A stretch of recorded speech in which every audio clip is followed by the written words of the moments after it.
Viewers, welcome once again to this program. This is Revival TV, and we want to thank God who has given us this time that we may share together in the Word of God. The Word of God is life.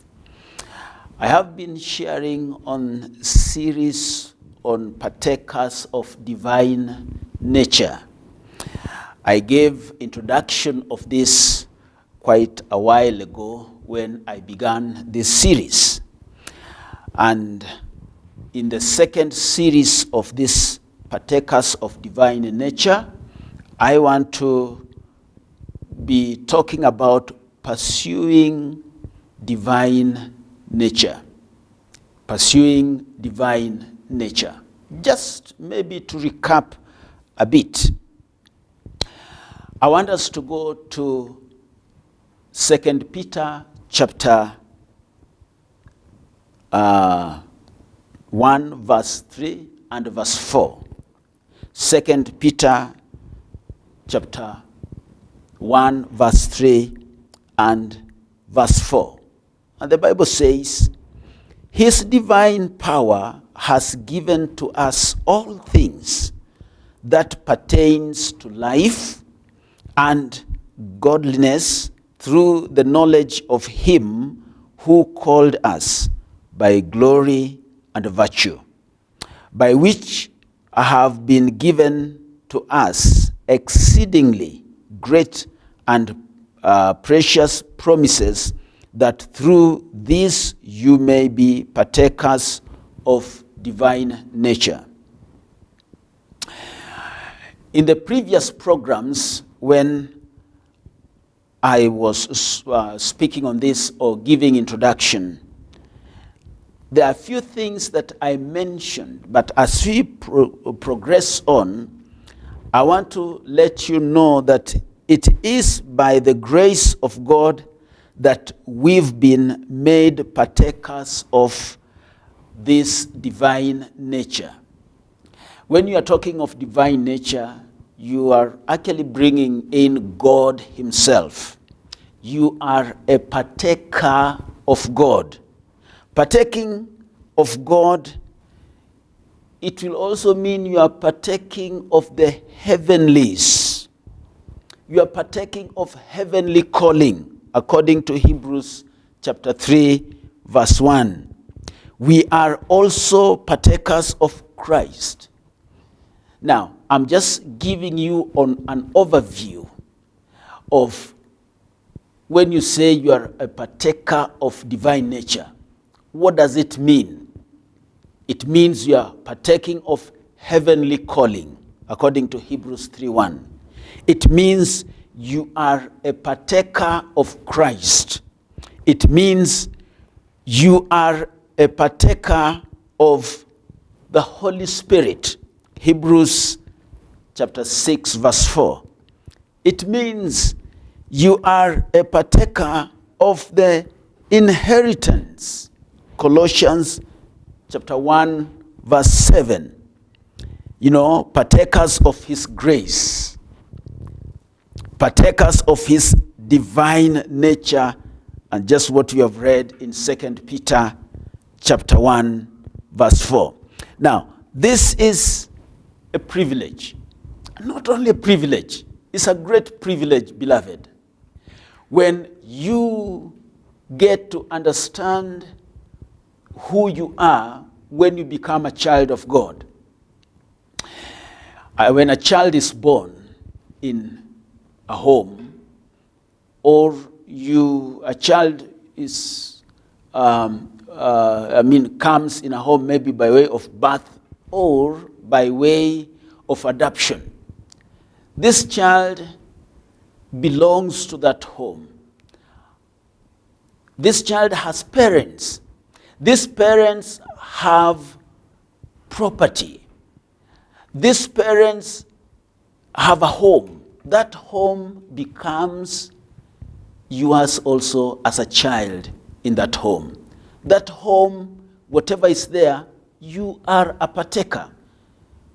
In that home, whatever happens there, you are part of whatever is happening. You are a partaker of the riches in that home. Similarly, when we have the second birth, we are born into the family of God. God is our Father. Whatever belongs to God belongs to us. We are of God, and God is our Father, is everything. Whatever is His also belongs to us. We are partaking of all that He has.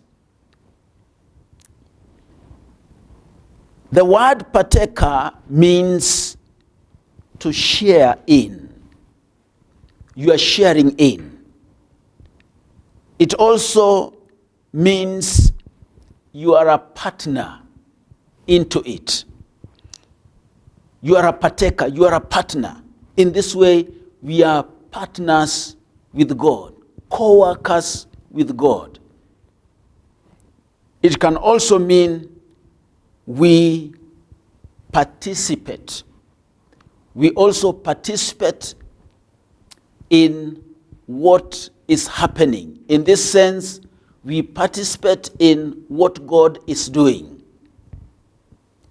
We are participate in the goodness of God. God has worked out a program that we may be partakers of who and what He is. That program, He has worked it out through His only Son, Jesus Christ. And we are so pleased that by His grace, we've been brought into this life, into life of salvation. We are not only creation of God, we've been adopted. We are sons and daughters of God. We belong to the family of God. We are children of God. Whatever God has belongs to us. We are partakers of God. We are partakers of heavenly property. We are partakers of divine nature. And I want to tell you, friends, this is the most wonderful thing that happened to the human race, that we can change our status from that fallen nature to the redeemed nature, where now, as we had lost everything, we have restored everything. And God has made it possible. The Word of God says, "For it is God who work in you to will and to act according to His good purpose." Philippians chapter 2, verse 13. It is God who is doing it. Otherwise, we would not have power, we would not have authority, we would not know even what to do to receive salvation. God is doing this to restore His nature that was taken away from us. You remember when Adam and Eve sinned in Genesis chapter 1, verse 26. When Adam and Eve sinned, something wrong happened. You read from Genesis chapter 1, verse 26.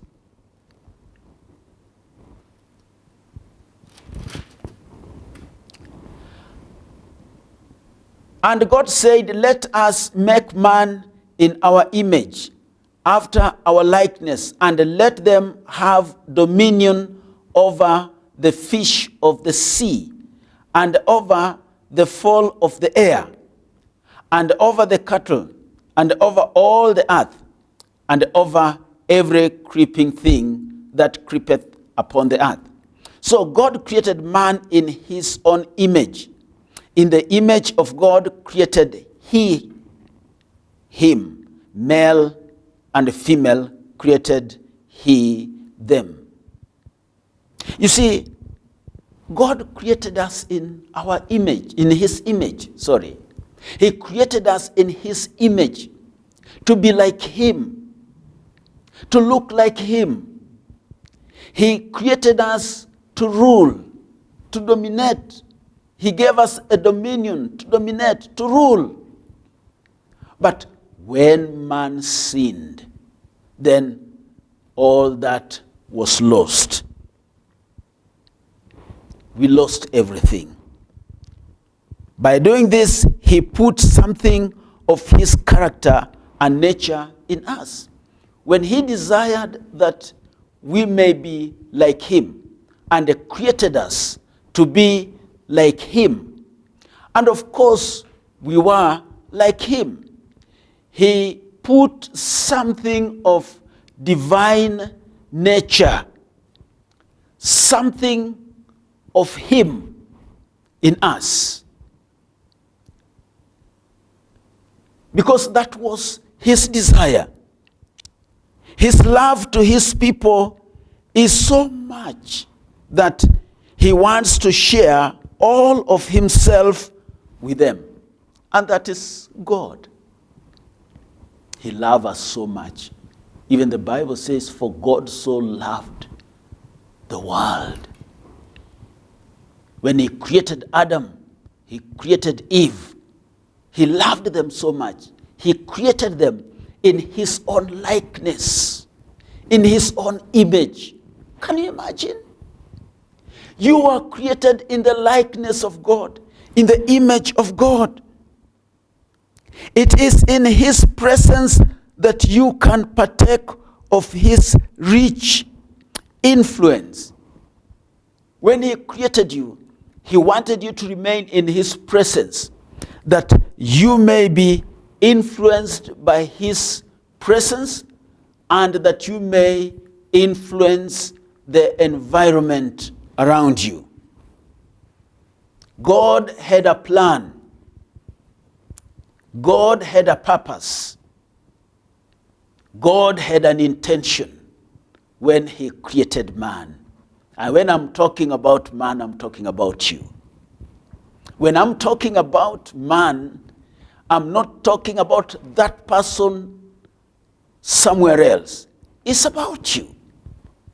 And in this program, beloved, I'm addressing you. You are listening to me. You are hearing what I'm saying. I'm saying God created you in his own image and in his own likeness. And something of his nature was put in you. He wanted you to be like him. But then, when Adam and Eve sinned, we lost it. We lost that good thing. We lost it. God wanted us to be in that realm where he is, to be in his presence. But we lost it. But now he's inviting us to come into his presence, to come where he is. And in his presence, you are able to partake of his nature. You are able to partake of his spirit. You are able to partake of his life. You can partake of his love, joy, strength. You are looking for strength, you can get it in God. You are looking for love, you can get it in God. You are looking for life, you can get it in God. You are looking for something fulfilling, you can get it in God. In his presence. He is the King of Kings. We address him as your majesty. His majesty. The word of God in 1 Chronicles chapter 16 verse 27 says, splendor and majesty are before him. strength and joy in his dwelling place. Can you imagine? In his presence, the presence of God is so rich. Is so rich, everything is in his presence. Whatever you're looking for,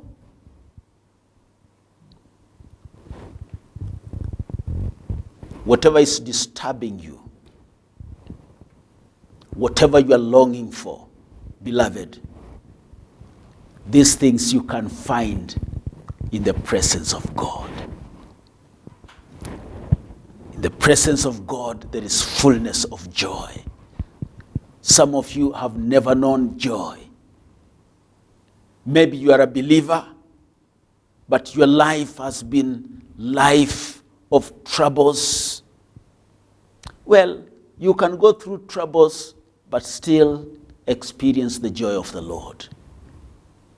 Maybe in your life, you've never known peace.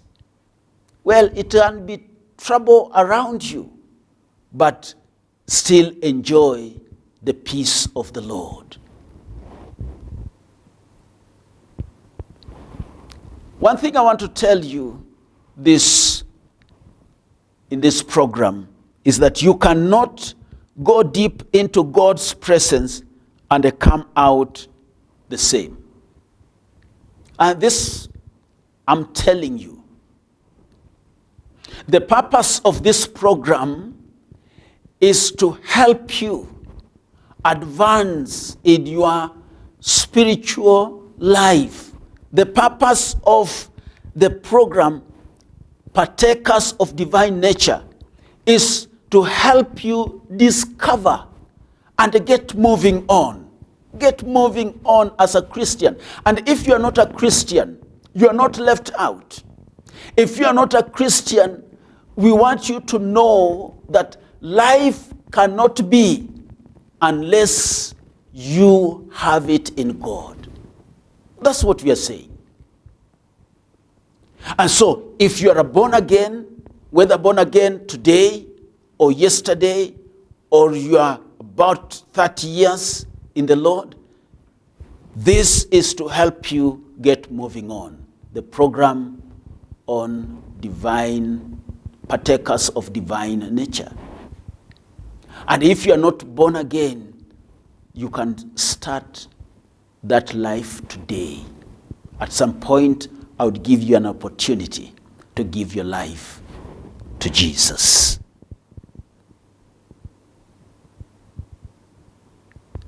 You can never be the same. In the presence of God, you can never be the same. There's something unique in the presence of God. There's something of his glory that will rub unto you. There is something of his splendor that will rub into you. There is something of his majesty that will rub into you. There is something of joy. There is something of gladness. You will experience this and even more.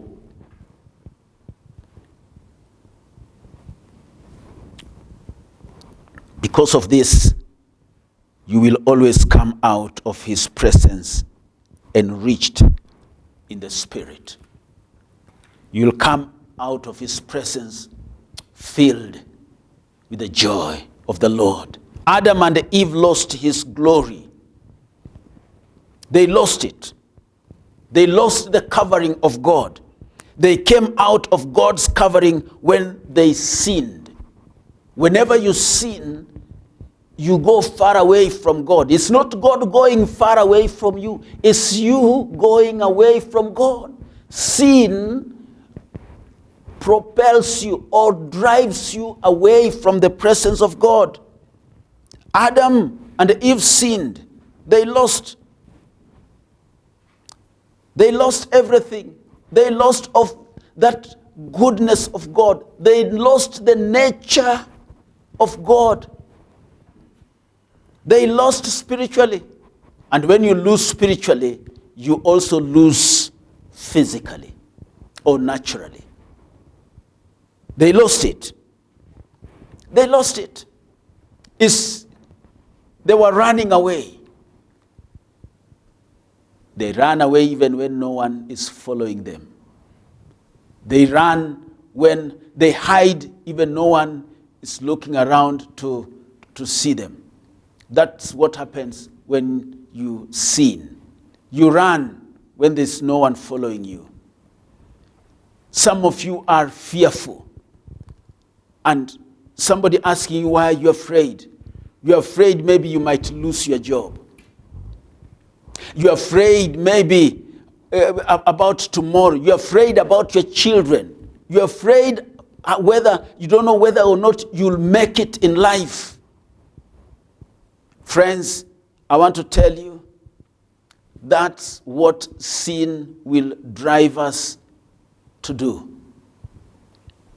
But even though Adam and Eve sinned and they lost everything, that was the first man. The first man sinned and lost everything.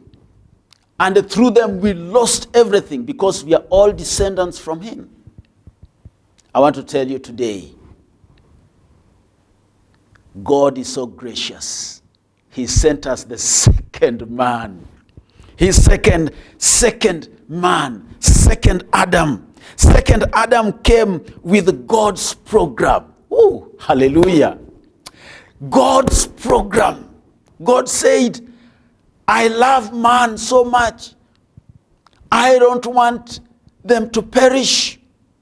For God so loved the world that he gave his only begotten Son, that whosoever believes in him should not perish but have eternal life. Can you imagine the love of God? He sent us the second Adam. And with the second Adam, he sent him with a program to recover and restore the lost glory. He sent us the second Adam even to help us. That which was lost can be reclaimed through him. Glory is also restored when we spend time deep in the presence of God. We have Jesus, we spend time in the presence of God. We spend time in the presence of God. Friends, a time will come when the glory of God will be revealed in full and will be restored in full. But for now, we've been given Jesus. Jesus Christ is the second Adam. And in second Adam, we can regain whatever we lost. In second Adam, we can gain the Spirit of God. We can gain authority. We can gain dignity. We can regain power. We can regain the nature of God. You can gain the nature of God. And if you are not born again, I can give you time now to give your life to Jesus. But if you are born again, you can pursue to be a partaker of divine nature. And in our next program, I will let you know something of this. I want you to watch out on the next program, because we will be I will be letting you know something very important. Something very important that will help you to advance. So this program, they are in a series. I want you to watch all of them. As you do so, God will bless you.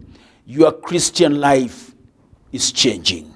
Your Christian life, it is getting transformed. It is my desire that you experience God in a mighty way as you keep listening to this program. Beloved, I love you so much. If you are not born again today, it's very simple. Because you cannot pursue divine nature You cannot pursue to become like Christ unless you have, first of all, committed your life to Jesus. And if you are committed your life to Jesus already and you are moving on, follow through with this program step by step, and I promise you, God is already at work in your life. You are not born again, I want to pray with you. Repeat this prayer after me. Say, Father, I've listened to this program, and now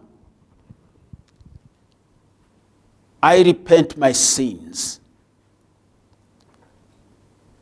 Right now, I come to you. Help me. Father, I acknowledge Jesus Christ to be Lord and Savior over my life. And I ask him now to come into my life to lead me and guide me. I want to be a child of God. I believe in Jesus, and today I receive him. Amen. If you have made that simple confession, you are born again. And I want you to look for a church nearby you, a spiritual church nearby you. Introduce yourself to the pastor there and tell them through Revival TV program, you gave your life to the Lord and now you want to grow. And I also urge you to continue with this program. Thank you so much. God bless you. Let's pray. Father, in Jesus' name, I want to thank you for my viewers. I pray that this program will be of a blessing. Whatever they've had, they have picked up something that will be of a great blessing to them.